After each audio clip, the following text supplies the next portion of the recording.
Hello, and welcome to the Second Tier Podcast. I'm Ryan Dilks, and I'm joined by the Roy Keane to my Mick McCarthy. It's Justin Peach. Good day to you, Ryan. Oh, Justin, did you get a whiff of that just then? I don't know if you did or not, but I certainly did. It's the smell of the new season. It's nearly here. Oh, Justin, it's on the tip of my tongue. I can't bloody wait. The tip of your tongue or the tip of your nose if you're smelling it? Come on. Bit of both. Bit of both. I'm getting all the senses right now. I can see it in the horizon, and it's nearly there for me to touch. It's literally all the senses. Incredible. It's almost like it's a mix of, it's barbecue season. There's a mix of freshly cooked grass as well. That's the smell of the new championship season. You've got this overpowering aroma of pies, cheeseburgers, stale beer. What's the really salty drink that old people drink at matches? Bovril. That's it. And also that too. Yeah, the smell of urinal cubes in concourses. Ooh. Yes, I can't bloody wait. All that smell is really coming straight from our nostrils. And that's what we're here for, Justin. And you'll be delighted to know that we've got to that stage of the year, ladies and gentlemen, where we're making some bloody predictions. Welcome to the number one championship podcast, the Second Tier. Thank you for joining us wherever you are. Yes, as I say, it's prediction season, baby. And today we are putting our necks on the line to just to give the listeners some entertainment, I suppose, really, isn't it? So we're going to be talking about all sorts of predictions today. Top goal scorer, player of the year, young player of the year, dark horse, biggest underachiever, all that kind of stuff, really. So we're going to be going through all of that very shortly. We aren't going to be predicting who we think is getting promoted or relegated. That's coming next week, ladies and gentlemen, in our league table predictions. Monday, Tuesday, Wednesday. 3 episodes coming out here. And it's going to be us making our predictions for the new season. But we'll talk about that later on in the show, Justin. Let's go and make some big predictions. And we'll start off with the kind of individual selections, really. So top goal scorer, player of the year, young player of the year. We'll kick things off with top goal scorer. Justin, would you like some facts? I love facts. You know me. I'm a fact man. Good. Well, here are some facts for you about the most recent top goal scorers in the Championship. Okay. The last 2 top goal scorers were playing for teams who didn't get promoted, Sami Szmodics and Chuba Akpom. The previous 4 before them, though, were playing for teams that did get promoted. Only 4 from the last 12 top goal scorers were playing for the team who scored the most goals, so not always something which correlates in that regard. And only 3 players have been top goal scorer more than once. Those are Alexander Mitrovic, Teemu Pukki, and who, Justin Peach? I hate you when you put me on the spot. Billy Sharp? Glenn Murray. No. Sylvan Ebanks-Blake. I think I ask you that question every single year, and you still don't get it right. Yeah, I flounder. What I should do is I should start listening to the podcast a year behind. Go back to last year's shows and see what you're going to throw at me, because you're not original, are you? No, not at all. Justin, let's have your selection then for top goal scorer. Who have you gone with to be top of the goal scoring charts come the end of the season? Just before I kick this off, I will add that I picked Ross Stewart last year, knowing full well he was injured. Yes. And he ended up not a great move. And he ended up playing less than 10 games. Probably less than I think that. I picked Nathan Teller, who basically got sold the week after. So annoying. So this is a great omen for everyone. So the person I picked is Josh Sargent, another player who struggles to stay injury free. But you know what? What I've got is I've got faith in the NHS. That's what I've got faith in. What? No, these guys will be private. Obviously, I don't know where I'm going with that. Completely derailed myself here. Josh Sargent. I've gone with Josh Sargent. Norwich City's Sargent. I think, as I say, if he stays injury free, he's a great shout. Even better shout if he isn't sold. There's 2 variables at play here. He played 28 games last season. 28 games. That's how he picked up an ankle injury. I think it was that Huddersfield game, wasn't it, where I think the ball got kicked against him. It went over the Huddersfield goalkeeper, and the Huddersfield goalkeeper flattened him, and he injured his ankle.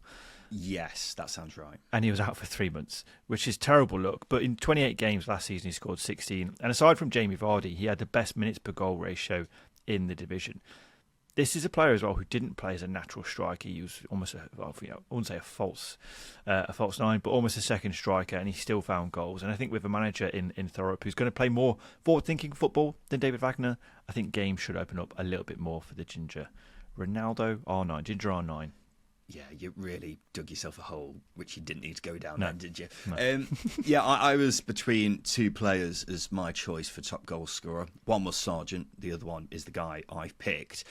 But it's I think he's just a very smart pick, Justin, because, put it this way, if he was fit for the entire season, he probably would have been troubling even Sammy Szmodics, even though Sammy Szmodics finished 11 goals ahead of him in the end. I wouldn't have been surprised if he did get near that level. But, as you say, Justin, you've got to admit, if you're backing Sargent, then you're basically backing him to stay fit, aren't you? That's the gamble here. Yeah, but I think as well that his injuries aren't typically muscle injuries; they're impact injuries. So he's literally had really shit luck of just getting flattened at the wrong times. As I say, he scored last season. Goalkeeper went through him accidentally, by no less, and he was out for 3 months. These things do happen in football. It's not like he's picking up hamstring injury after hamstring injury. So that being said, I'm touching wood now that doesn't happen. But I think you are betting him staying injury free because when he gets going in the Championship, he's a really, really difficult player to stop. And we've said countless times that he really is one of the best strikers in the Championship when he gets going, and that's the thing. He's got to be travelling downhill, hasn't he? He's got to be travelling downhill, but safely, not like the cheese rolling in Gloucester. You don't want to be toppling over. He needs to be a cautious decline. That's what Josh Sargent needs to be doing. I think, going off what you were just saying, Justin, right now, I would say he's the best striker in the Championship, because of his pedigree and what he has been able to do at this level. So hopefully he stays injury-free this season, and we do see him playing pretty much every game for Norwich and scoring a lot of goals in the process. My pick for top goal scorer this coming season is Emmanuel Latte Lath of Middlesbrough. Now, the first thing that has to be said about any shout for top goal scorer is they have to be playing in a side who will be creating a shed load of chances. Middlesbrough had the highest XG last season out of any side, bar the top four. And Michael Carrick is known for being a front foot manager, so that's a good start.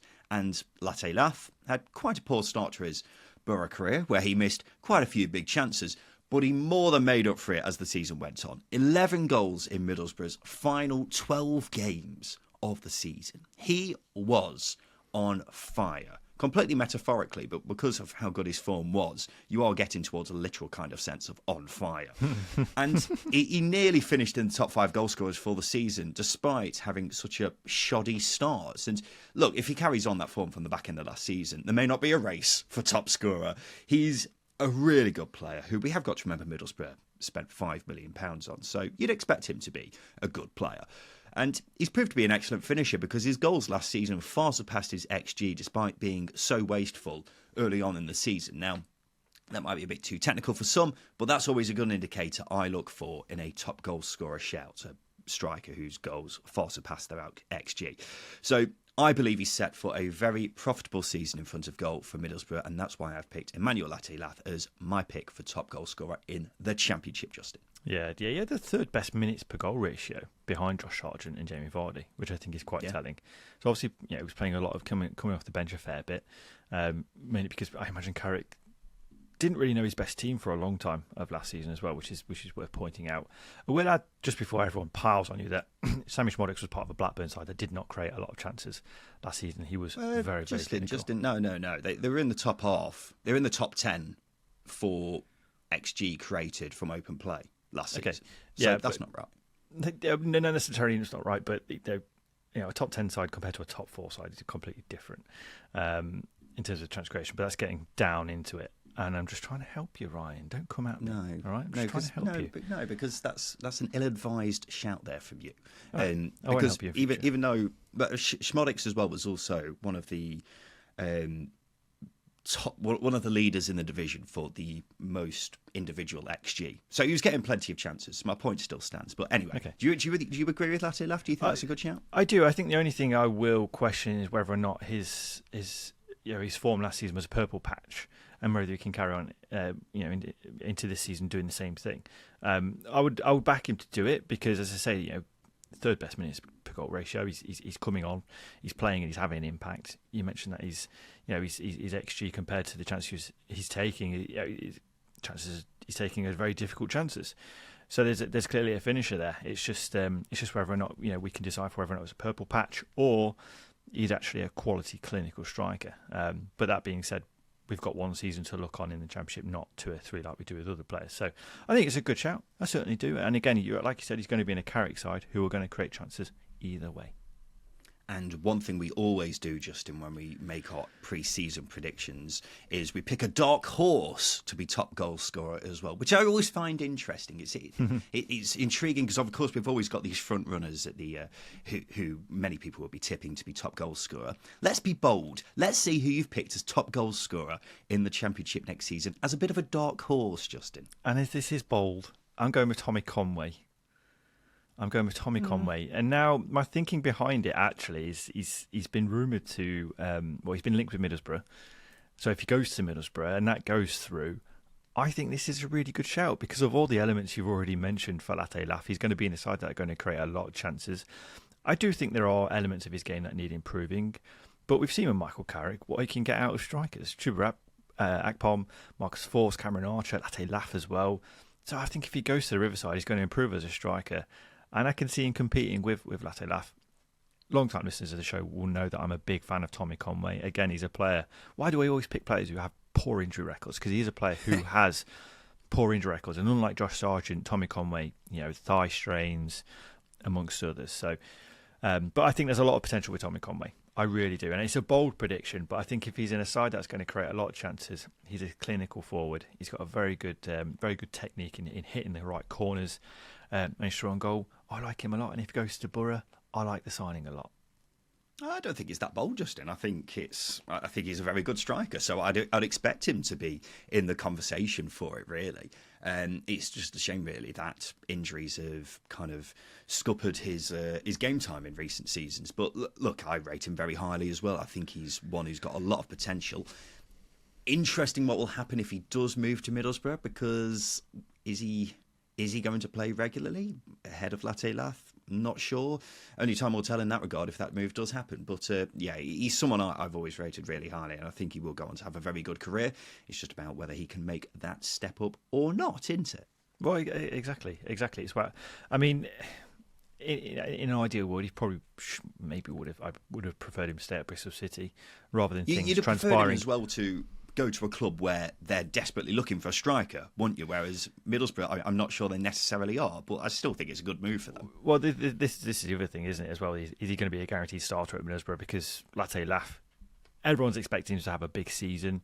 They got Marcus Force, Josh Coburn as well. They are well stocked with forwards. Tommy Conway offers something slightly different. But Michael Carrick favours a one striker. It's going to be difficult to see him starting ahead of maybe more accomplished players up at Riverside, not necessarily career-wise, but up at Riverside. So that's going to be the other side that he's going to have to break through. That might stop him from hitting top goal scorer. My dark horse for top goal scorer, and this one is bold. It's very bold, ladies and gentlemen. It's Liam Cullen of Swansea City. Now, the reason why I say it's bold is because it's fair to say he's not been prolific in his career so far. 20 goals in 120 games for Swansea. His top score in a Championship season so far is just 8 goals. So, nothing outstanding. But here's my thinking behind it. As we were just alluding to, anyone you back to be top goal scorer has to be playing in a side which creates a lot of chances. Now, Luke Williams' Notts County side were the top scorers in League Two last season before he left. And that's because there was a lot more of an emphasis on attack than defence, usually to the detriment of the defence, but that's by the by. Plus, Swansea, they've got the Brazilian Ronald on the right and new signings, Ji Sung on the left wing and Gonçalo Franco in midfield, who will hopefully improve things in terms of a pipeline to the strikers. Possibly the most important thing of all with this selection, though, is it looks like Liam Cullen is Swansea's first choice striker as things stand. He started most of their pre-season games there, and unless someone else comes in, it looks like he'll be him getting all the service. And one final point I will add, and again, this might be a bit too technical for some, is Cullen's XG over the past couple of seasons has been in line with his goals scored. So that shows he's not been wasteful. He's actually a good finisher, despite the lack of goals that he's had over the past couple of years. So, yeah, I think he could surprise a few this season. It's definitely a long shot. There's no getting away from that. But he ticks a lot of boxes for me. So I think it's worth a punt, Justin. It ticks a lot of boxes. Yeah, this is... this, I won't lie, this sounds like a data-driven decision to go. Of course with it is, Justin. Yeah, Look, put it this way. Considering the last two top goal scorers in the Championship were Chuba Akpom and Sammy Schmodics, and their goal-scoring records weren't anything to shout about before, I think taking a punt on someone like Cullen is justified. No, I think that's the thing. Is the last two seasons, as you say, have almost scuppered the expectation in what we should be looking at in a top goal scorer. Because Sammy Schmodics, for example, Sammy Schmodics is a prime example of why just looking at data and position and anything around that, he just threw it up in the air because he was playing as an attacking midfielder, not a prolific attacking midfielder. We've never seen finishing. We've never seen him display the finishing level of finishing he did. He scored a lot of screamers, but not as consistent as he did. He was Timu Pukki reborn. That's what I've sort of said on countless times last season. Now you're looking at Liam Cullen to score as many goals in his entire career in a 46-game period is going to be difficult. But like you said, it's dark horse for a reason. I'm not gonna disagree with you. I'm not going to call you a madman, but like it ticks a lot of boxes. That's it, isn't it? It just ticks a lot of boxes. Yeah. Why not? Eh? I think I'm right in saying Sammy Schmodics was 150 to 1 to be top goal scorer last season. I think Morgan Whittaker as well. Keep in mind he wasn't far off top goal scorer as well, but similar odds. God knows what Chuba Akpom was the season before that. So why not someone like Liam Cullen? We've seen crazier things happen in the last two seasons, so it's worth a punt. Why not, eh? Let's move on, Justin, from top goal scorer to player of the season. Do you want some more facts, Justin? Yeah, throw more facts at me and then put me in an uncomfortable position. Do it. Lovely, sounds good. Well, the two most recent EFL Player of the Season awards were playing for award winners were playing for sides who didn't get promoted. Crescencio Somerville and Chuba Akpom of the previous 7 before them, all but one did get promoted, so some food for thought there. Unsurprisingly, every Player of the Season winner in Championship history has played for a side who finished in the top 6. Only one has been a defender. Who was it, Justin Peach? Was it... No, I can't think. Alex Bruce. I can't think of a defender. Alex Bruce. Oh, dear me. Hopefully he's going to be an assistant manager at Jamaica soon, isn't he, with old Stevie Boy going over there. The answer to the question was Phil Jagielka. Again, another question I ask every single year, and you still don't get it right. 2006, for anyone who's wondering. And also 3 of the previous 6 winners of Player of the Season also won top goal scorer. So maybe something else to keep in mind for anyone when it comes to this pick. Justin Peach, who have you selected as your choice for Player of the Season next year? I've gone with Ethan Ampadu of Leeds. Now, I hate the fact that Player of the Season automatically goes to top goal scorers or attacking players because I think all that does is neglect all the hard work that goes on behind them that allows them to excel as footballers. You cannot have a Crescencio Somerville without an Ethan Ampadu. And I'm sick and tired, Ryan, of judges and pundits giving all the plaudits to the forward play when really they don't look at the beauty and grace and orchestral work of central midfielders. And I'm sick of it. And I'm going with Ethan Ampadu. And I feel like I ranted for far too long to actually get into why I'm picking Ethan Ampadu. But look, I don't think Leeds can function without him. I don't think teams in general can function without a player like him. I think his passing is superb. He patrols the thirds. His interceptions, blocks and clearances. He ranks very highly statistically in all of those categories or in all of those variables last season. He recycles possession, but he also gets the ball into attackers. He allows the Crescencio Somervilles to play the way they do. Now, why would we neglect players like that when we're picking Player of the Season? We shouldn't. And I'm going with Ethan Ampadu, and I'm gonna have one of those big Glastonbury flags with, vote Ethan on it. I don't know why. Sounds good. Well, I think it's completely understandable. Providing he has a good season. If he's shit, then that looks terrible, doesn't it? So. Oh yeah, of course. I completely agree with you, Justin. I think it is a bit of a shame, really, that players like Ethan Ampadu are never really in contention for these kind of awards. In the Premier League, it sometimes does happen, doesn't it? Like, after a while, you'll get someone like N'Golo Kante who gets recognised, or I think Scott Parker one season, he was an example that came to my head because he won the Football Writers Player of the Year and maybe even the PFA Player of the Year as well. But it's like Rodri, for example. Rodri, I don't think Man City showed last season that they can't function without him. Yeah, it's completely fair. I completely agree with you, Justin. My only concern with this pick is I just worry the suits who decide the winner won't appreciate a not particularly flashy central midfielder. It's wrong, but unfortunately that's the world we live in, Justin. How can we make Ethan Ampadu more flashy? What can we do? Just talk about him every single week. Yeah, just become the Ethan Ampadu podcast, and we create a campaign. I mean, we have .gov signatures, whatever, everything. We just hit it hard from day one. And as I say, he could have a disaster of a season, but it doesn't matter. What we're doing, this is a we're stamping our authority here. We're putting it with Viva la Revolution, Ryan. Yes, of course. Yeah, it's got to be said on a serious point that when it comes to Player of the Year, as we were just saying, it tends to be someone who finishes in the top 3 or 4 teams. So I'm expecting Leeds to be strong again this season, as are many people. So Ethan Ampadu certainly fits. He certainly ticks that box, don't he? Let's go to my selection for Player of the Season. I've gone with Tahith Chong of Luton Town. Now, I had him penciled in as my Player of the Season for the past couple of weeks, and then in the last few days he's been linked with a move away, which is just so typical. But I'll stick with Chong for now, while he's still wearing the old orange of Luton Town. But I am quite aware that there's a decent chance he may not be at Luton come the end of the transfer window. But look, if he does stay, then we're talking about a phenomenally talented player who will be central to everything Luton do.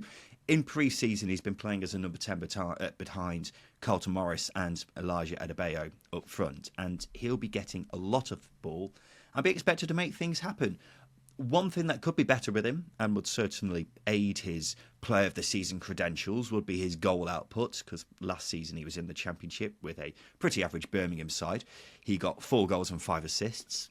Not bad, but could be a lot better. So I'm hoping with him teeing up 2 class strikers in Morris and Adebayo, he'll get a lot more assists. And because defenders will have their attention occupied by those 2, it means Chong can ghost in and get more chances to score. But we've spoken about it a lot quite recently when we talk about key players for each team. He's just a wonderfully talented player who can make things happen. Plus, if he stays, I'd expect him to start every week in a Luton side, which I expect to go very well next season as well. So, Tahith Chong, Player of the Year, as long as he's still at Luton next season. Yeah, I think with Tahith Chong is that there's got to be a lot of maturing there for him, I think, to be in contention of a Player of the Season. Because a Player of the Season, you're looking at a player who, quote unquote, leads by example. He's a player who's going to grab games by the scruff of the neck. He's going to stand up and be captain. I don't think Chong's maybe quite there. I might be being unfair to him. It's not a criticism of him. I think he's going to be a great player this coming season for Luton. It's just whether or not he's going to be that player who consistently makes that difference for the Hatters. I think there are probably players that are ahead of him at Luton who are going to do that. Do you think? Do you agree with me on that, or are you fully on board the Tahith Chong train? I think I will disagree with you. I think he is the man who they will look to make things happen, because I'm fully expecting Luton to look to get their creativity from the flanks with the wing backs, and then also with Chong down the middle, because they look like they're going to be playing with 2 pretty much holding midfielders in midfield, with Chong being the creative one out of them. So no, I'm not sure that is fair, Justin. I think not only one concern I would raise is that Luton are a very collective unit kind of team, aren't they, as opposed to one who looks to individual quality, which may hold against him. But if he can stand up and make himself counted, then I'm very excited about Tahith Chong ahead of next season, assuming he stays. Justin, let's go to young player of the season. Now, we always like to put a spotlight on some of the talented youngsters in the Championship, don't we, who could very well be playing at a very high level in the next few years or so. And this may be a perfect example of us doing that, Justin. Who have you picked as the young player of the season prediction for next season? I've gone with a Leeds double bill, completely unintentionally, but I've gone with Mateo Joseph And I mentioned a few weeks back, or a few episodes back, when we were discussing breakout stars of the season, when we were looking at who could be the breakout stars of the season, and I suggested Matteo Joseph. And I think a lot of Leeds fans have got a lot of high hopes. I've actually been sort of surprised by a lot of the comments surrounding Joseph, almost a sort of an overconfidence backing him to finish top goal scorer in the Championship this season, which is an overconfidence. But it just goes to show how highly he is rated at the club. Now, last season, he was very much a bit part player. He was a squad man. But I'm expecting a bit more of reliance on him from Daniel Farke. I am not overly convinced by Patrick Bamford. Not only is his injury record not particularly great, but also his ability to put chances away.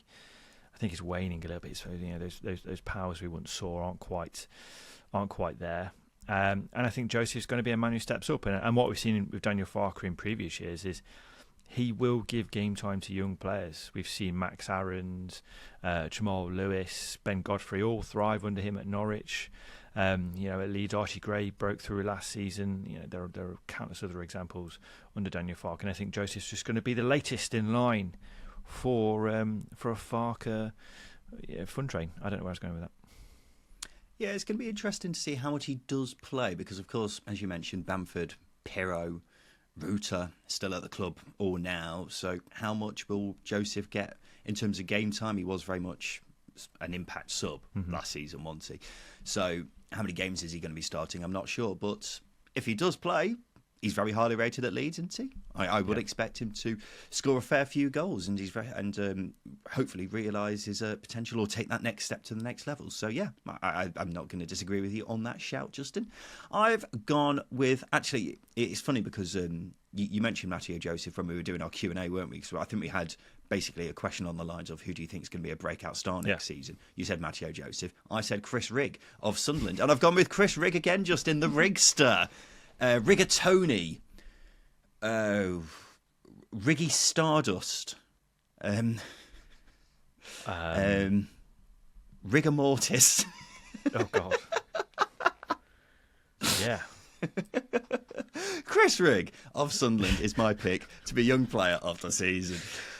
Now, look, this could be a very exciting season for arguably the most exciting young talent in the Championship. He started the majority of Sunderland's pre-season games, despite there being quite a bit of competition in midfield for Sunderland this season. But that goes to show how highly rated this lad is. Despite only just turning 17, he only turned 17 literally 2 months ago.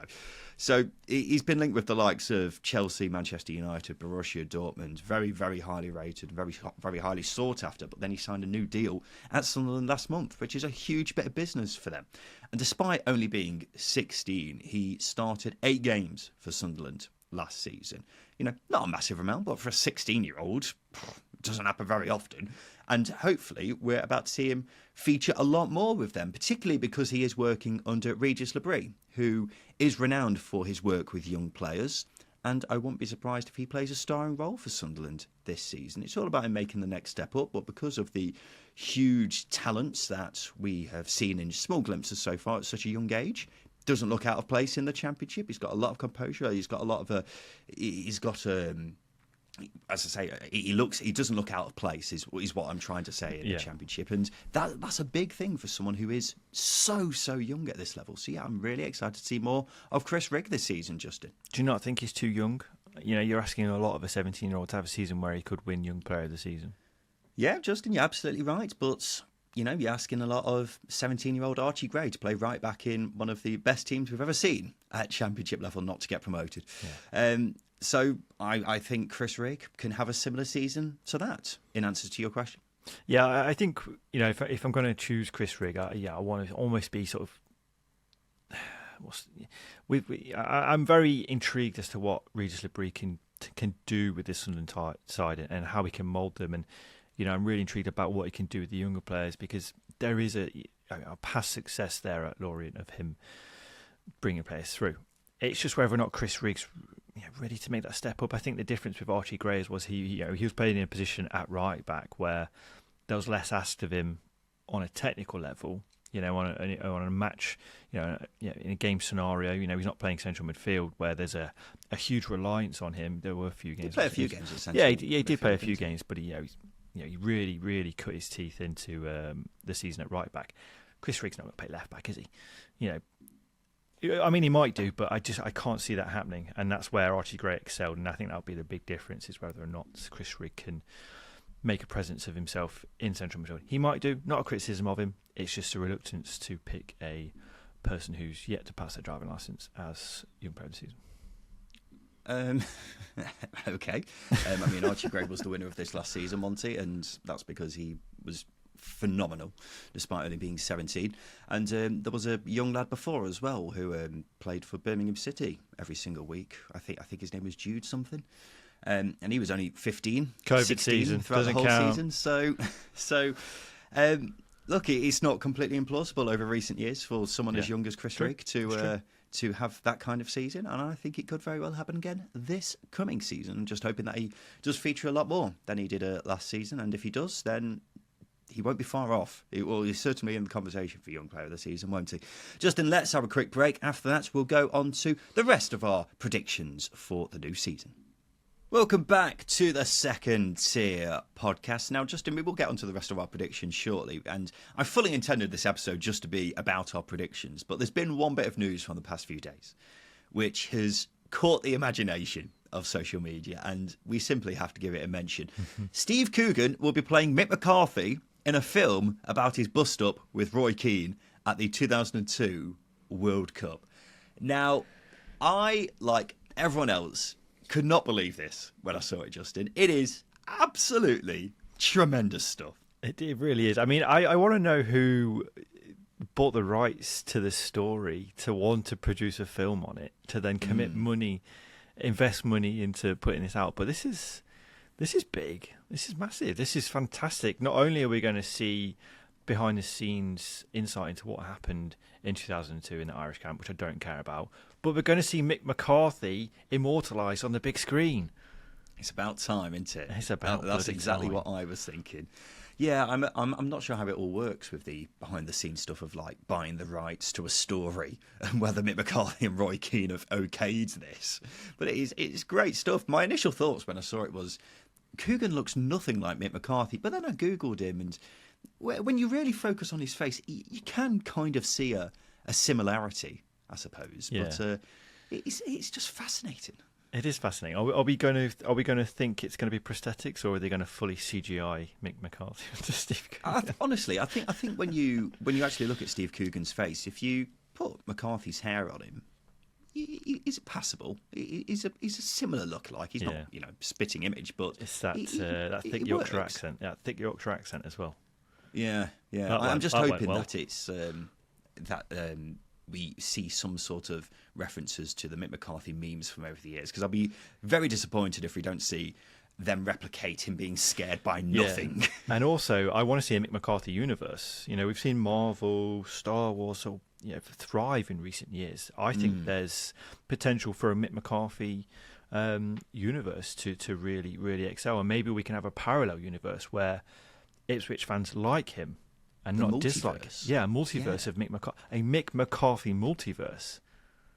McCarthyverse. Something like that. Yeah. I think success at Ipswich, where he didn't fall out with Roy Keane. Where he didn't tell the fans to fuck off. Where he played tiki-taka football. As long as we have something like that, that'll be great. Or the careless whisper meme as well. That's that'll be really high up on my agenda. I mean, one final point I will make is I don't know what we're expecting here. Is it a comedy or is it like deadly serious? I don't know what the tone's like. So will it be kind of like The Damned United? Because that's for me is one of the best football films there is. But I just don't know what to expect. I think I've read that the guy writing it is the same guy who wrote Dead Man's Shoes. So it could be very serious. It could be deadly serious in that case. But it'd be a shame for the lack of meme potential, I think. Yeah, I mean, we've just seen Deadpool reenact, in the recent film that just came out, reenact several memes. And I think it's becoming a common thing amongst film releases to do this. I would be disappointed if Steve Coogan isn't doing the careless whisper scene, or he's not there stirring a tea. He's got to. Yeah. He's got to, hasn't he? Yeah. That would be absolutely class. And it would be something I'll remember for the rest of time, even if the movie's not that good. Anyway, Justin, let's get back onto our predictions, shall we? And we've got one more kind of individual prediction before we get on to the teams. This is definitely not award. It is our prediction for the first manager to be sacked in the Championship next season. So last season we had quite a few managers who were starting the season under pressure, didn't we? Not so much this season, but there's still a couple in there, Justin. So have you picked for the first manager to be sacked? Again, just before I get into it, I've predicted the last 2 seasons correctly. Michael O'Neill and Isco Munoz. Well, Neil Warnock was the first manager to leave last season. Yeah, it's a sacking. Wanted. It's a sacking, sir. That's what we're going with. That's what we're going with. Well, here we go, Justin. You've built yourself up now. Mystic JP over here. I'm going with Paul Warne to be sacked first. Obviously at Derby, my beloved Derby County. I think, again, listeners will know I'm not a massive fan of Paul Warne. I'm not. I keep reiterating, he's a lovely guy. He can galvanise a squad. But again, I'm not going to read too much into pre-season either. I don't think it's looked great so far. But I think Paul Warne will be the first manager to be sacked in this Championship season. For me, I just don't think Paul Warne is a manager who has the tactical nous to compete in the Championship, nor do I think he's got the quality to keep a team going for the entirety of a second-tier campaign. It's a very difficult thing to do. A very, very difficult thing to do, and so far Paul Warne has failed to do it. I know some supporters will point towards that Rotherham season where they did stay up under Matt Taylor, and the points accrued under Paul Warne before he joined Derby probably kept Rotherham up.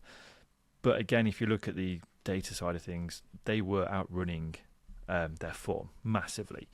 And I think it's going to be the same with Derby, but unfortunately it's going to catch up with them because I think the squad, the league has improved over the years. And I think teams that have come up from League One in previous seasons and have stayed up and have been a relative success have all been incredibly unique. And I've had managers who have a high ceiling, Kieran McKenna, Stephen Schumacher. I know Neil Rick. I'm sort of saying Neil Critchley with a pinch of salt, but there was once where he's very highly rated. Mark Robbins is another. Just a handful of names that spring to mind. I don't think Paul Warne fits into any of those managerial categories. So I'm going with Paul Warne to be sacked first. Yeah, I was between 2 managers for this one, and Paul Warne was definitely one of them. I just agree with you just now. I'm yet to see any evidence that tactically he's got it at this level. And you've also got to add in that I'm not sure I can ever recall, in the time that we've been doing this anyway, a club getting promoted to the Championship with as much of a undercurrent of uncertainty in the fan base about the manager as we have with Derby County this season. But it's because Derby fans were expecting to get promoted at some point in the near future anyway, but just because they're such a big club. As far as automatic promotions go, it wasn't the most convincing, was it? Well, yeah, that's the other side of it, isn't it? Because, although they didn't concede, or they had the best defence in League One last season, that's great. They're going to have a very good defence for them to be competitive in the Championship this season. But attacking wise, it felt like their only strings to their bow was to put the ball into wide areas and get balls into the box, which, I think it works for some teams, but it depends on the personnel you've got. And I don't think Derby somewhat had the personnel to be a success at doing that. That might change, but unfortunately, I think if you're relying heavily on a manager who literally just wants his teams to run very hard, a 46-game season in the Championship, asking him to do it Tuesday, Saturday, I just don't think it's sustainable. I think you need a manager who's got a little bit more about them to be comfortably staying up with the squad that they've got. Yeah, I agree with that. My pick for the first manager to be sacked this season is Chris Wilder at Sheffield United. Now, I think Sheffield United's squad is actually looking quite exciting ahead of the new season now, which is quite remarkable to say considering it was looking a bit concerning not too long ago. But it feels to me like Chris Wilder is holding them back. And that's a good summary of how much his stock has fallen over just a few years. Look, I think he's quite lucky to still have a job anyway, after how appalling last season was for Sheffield United. But there's very little evidence from the past few years to show that he's still got what it takes to be managing a side with the ambitions that Sheffield United have. In fact, I'm not sure he would have even got a Championship job last season, let alone a Premier League one, if he was available all season. So even though he's still a bit of a legend at Sheffield United and the fans still love him, still hold him in high regard, I think the patience may run thin with him quite quickly, and it may get to a point where they're like, maybe it's time to take him out into the back garden, because after a season where you've been losing every week, it's very difficult to turn things around instantly in the first place, because confidence will be low, and I'm doubtful he's got what it takes nowadays to turn it around. And then we'll start to see the usual Wilder antics where he's having a go at everyone, eventually falls out with the owner again, because unfortunately that's what he's more renowned for today, as opposed to the tactical innovator that we saw 5 years ago. I'll agree with a lot of what he said. I don't think he'll be the first manager to go, obviously, because I picked Paul Warne, but I actually think he'll stay for almost the entirety of the season. I think a lot depends on whether a takeover is sorted, if that's, or unless the season is an unmitigated disaster, which I don't think will be the case. But I don't think he'll be as bad as we expect. Don't get me wrong, I think Chris Wilder's stock has dropped so significantly. I mean, a lot of listeners will go, well, you picked him as your best manager in the Championship a couple of years ago. And absolutely, his stock was very high then. It just goes to show how quickly it's fallen for a number of variables. And like you said, I think if he wasn't a Sheffield United fan, if he wasn't if you didn't cut him open, he bleeds blades, he would have gone at the end of last season. No doubt about that, because that record was atrocious. Defensively, it was atrocious, and he was just pointing the finger at everybody else and not actually thinking, maybe I'm a bit of the problem.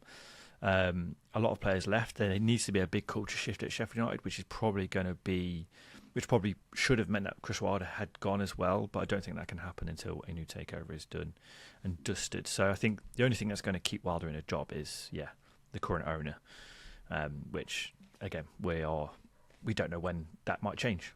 So that's the only thing holding me back and agreeing with you. Yeah, I think that's fair, Justin. I think that could go one of two ways, really, because if a takeover does get done quite quickly, then that may see him sacked even earlier. But I do accept that while there is uncertainty behind the scenes, they may hold fire a lot more than they usually would. I do disagree with you that they won't have a bad start. I'm a bit concerned, particularly after how, as I was alluding to, how low confidence must be after last season. In fairness, their opening fixtures aren't terrible. October looks very tricky, but before that, it's not too bad for Sheffield United. So that's another thing to take into account. But I'm not feeling too encouraged about Sheffield United while Chris Wilder's in charge, unfortunately, just because of the last two seasons where he's had so many more lows than there have been highs. In fact, if you're counting highs, then you're not going to be there long, is what I would say. So, that's the concern there. Justin, let's go on to the club predictions. Of course, promotion, relegation, that's all being saved for our league table predictions next week. But we are going to be revealing who we think is a dark horse for the next season. Justin, I cannot believe that you've put down for this. I simply cannot believe it. Go on, who have you picked as top dark horse for next season? Stoke City. Flipping heck. Hear me out. Let's completely ignore season after season of completely underwhelming, underperformance, and always failing, just slightly short of being a laughingstock. They've not been a laughingstock. They've always fallen short of hitting the point where you go, Jesus Christ, this is a joke of a football club. I'm actually very optimistic of Stoke City this season. I know a lot of Stoke fans will go, well, you criticised Schumacher, you've criticised Stoke. Yes, because things weren't great. But I actually think this is their best squad in the Championship, probably since Tony Pulis took them up in a previous decade, or 2 decades ago.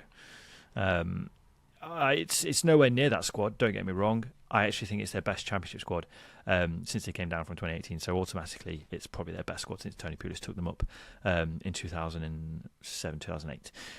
They've got a strong spine in Victor Johansson, Ben Wilmot, need another centre-half. I will add that caveat in there. Wouterberger, Josh Laurent, Beijing Ho. Quality in wide areas with Million Manhoff, Andre Vidigal, if he recovers form that he displayed last August, September. And I think, as I say, with another centre-back and another striker, this squad is looking really sharp. And if I'm going to pick out a dark horse, I'm not going to go with someone who I think is actually going to get promoted. I'm going to go with a team who have been dreadful over 4 or 5 years, and actually they might do something. They've pulled me back in. That Godfather 3 quote, isn't it? With what's his name? Al Pacino. Just when I'm out, they pull me back in. The old saying is, insanity is doing the same thing over and over again and expecting different results. Justin, since we've started this podcast, you've done this pretty much every season. You've looked at Stoke and thought, actually, they could do all right next season. And then they've done their usual routine of stinking out the place.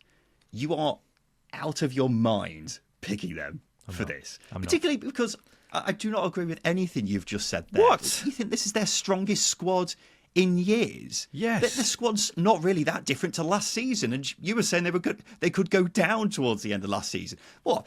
Because they've signed Ben Gibson? Oh, yeah, may as well start the trophy parade now, lads. It's a ridiculous thing to say. And I will admit that there are some players that I like there. Valterberger, Bae-Jun-ho look like real talents. Ben Wilmot, I still rate, even though he didn't have a great season last season. But the best squad they've had in years. What are you talking about? And also, you're talking about what you're just going to ignore the past few seasons. That's quite a big thing to ignore, isn't it? No. This is a fresh start. Hang on. Stoke as a club have been going nowhere for years. Has enough changed this summer? No chance, Justin. Jonathan Walters, technical director, stability upstairs. Stephen Schumacher, a manager we do both rate. Yes, his stock has fallen slightly because him probably picking a job that wasn't quite right for him. But we can't get away from their form improving towards the end of last season. And Stat I think... padding. Shut up. And I think... and I think the signings they made last summer, there was a lot... It was just... They threw a lot at the wall, didn't they? But I think they've had a season to settle. Because we've mentioned already that Valterberger and Bae-Jun-ho didn't enjoy campaigns that I think everybody expected to have last season, but they needed to settle into the Championship, to Stoke, to the club, to an unsettled club as well. And I think with that year that they've got, I think they will settle. They will go into this season fresher and more open-minded, and I think that's a fresh start for Stoke. I think this is the fresh start for Stoke, and I think that's the key thing. They've not had it. This is it. This is it, Ryan. Stoke City are back. You are talking completely out of your arse. I don't say that very often, but you really are. Oh, they've got a new technical director and it's Jonathan Walters. Yeah. Book your hotels for Wembley now, lads. Ridiculous. Won't need Wembley because they're going up automatically. Flipping heck. For the past 6 seasons, Stoke have finished between 14th and 17th. Mm-hmm. I don't know why Justin Peach suddenly thinks it's going to be any different this season. And my dark horse for next season is, well, put it this way. Admittedly, the term dark horse is very subjective, but as I look at the bookies' odds right now, the fact they've got 7 teams who are shorter or equal odds with Coventry City in the race for promotion, I think they're being overpriced. Because the odds would imply Coventry are a contender to get a playoff place. I genuinely think they'll be fighting for automatic promotion. Now, we'll go into more detail when we do our league table predictions, but this squad is full of players I really, really like. They're looking particularly strong going forwards, that's got to be said. There's a lot of firepower at Coventry next season.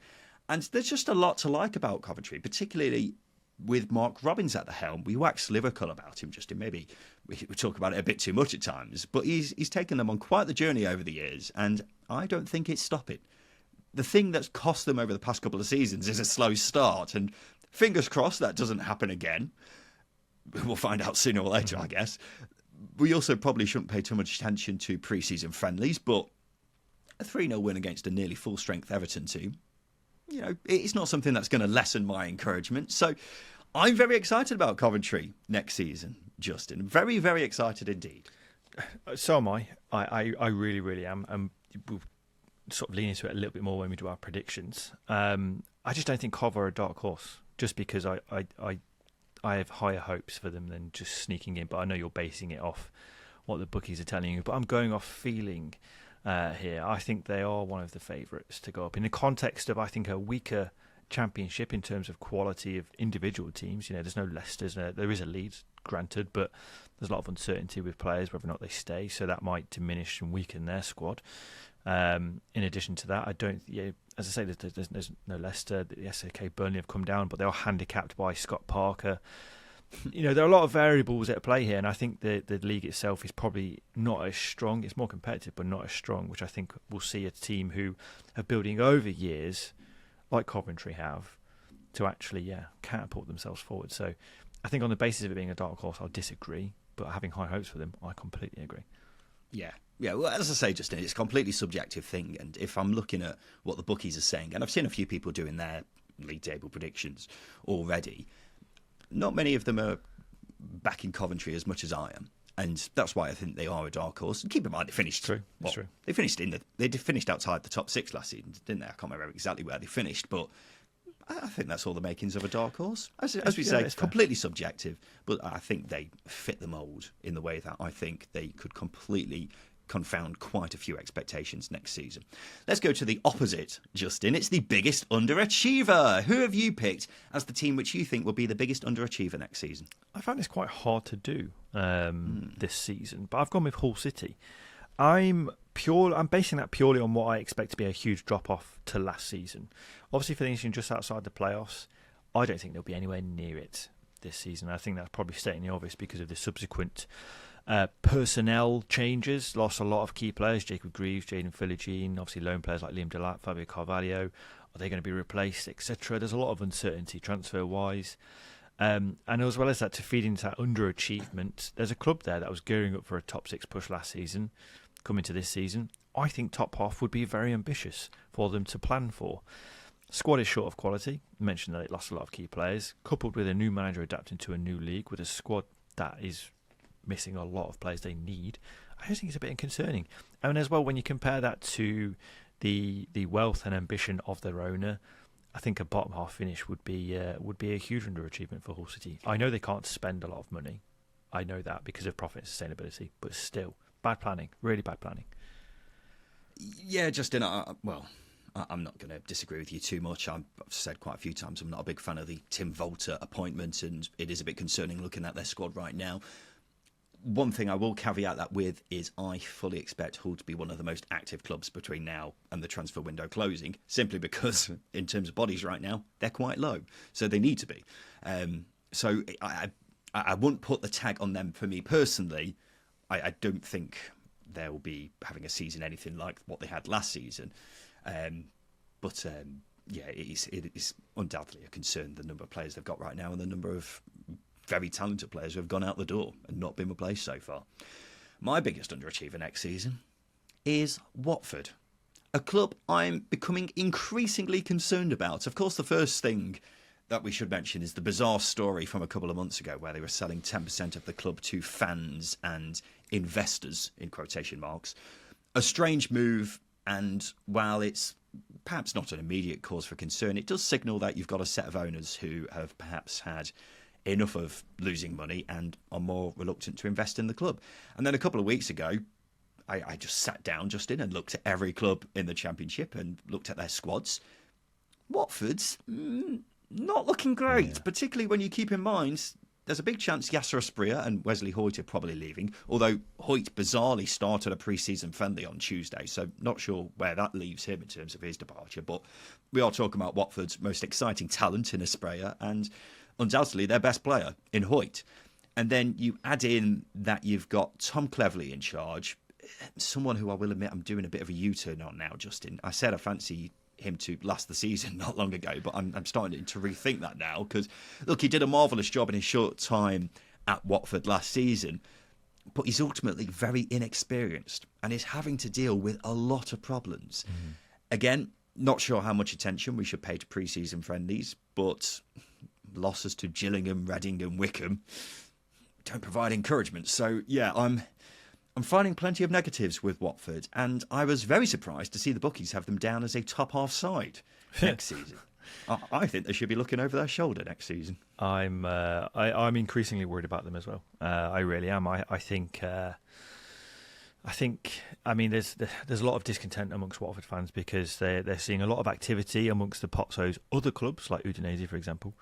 Yeah. And Watford are just neglected. So quite rightly, the Watford supporters are pretty pissed off. And when you're heading into a season with a cloud over you, it can go one of two ways. You can have a siege mentality, and it worked in your favour, or there can be complete apathy towards your own football club. That the atmosphere is terrible to manage in and perform in, etc. And it's not very nice. And Watford do have a young squad, but right as you pointed out, there's key players moving out the door. They've got an inexperienced manager, whom I do rate very highly. I do. I'll point that out. But I think if Watford do struggle, you can't really lay the blame at Tom Cleverley's door. With that being said, should the club have gone for a more experienced manager to manage their circumstances? Should they have opted for someone who can manage in difficult circumstances, or do you think the Watford owners would have conceded defeat to actually running the club very poorly? Sorry, was that a question? Yeah, there's a question mark at the end of that. Oh, sorry. I don't really know. I think they almost had to.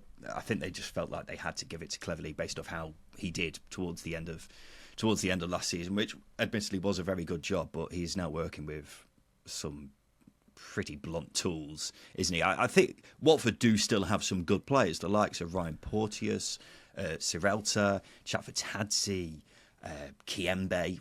Good players at Championship level, but you're also looking at the rest of the squad and it's looking very light in areas, and you've got plenty of young lads who are being asked to do a job for pretty much a whole season, and that's where the concern lies for me. It's looking like a weak squad, and it doesn't look like there's going to be many reinforcements brought in because the club don't want to spend much money. And that's completely why, as you say, Justin, there's a lot of frustration from Watford fans about the club heading into the new season, which is never a good position, is it?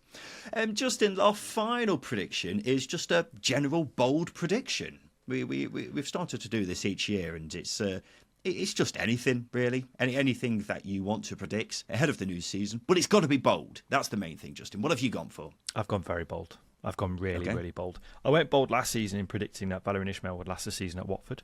I was so fucking close. So close. Yeah. So I think I'm going something that might... I think the likelihood of this happening is probably better than what... the chances are higher of this happening than Valérien Ismaël lasting a season at Watford.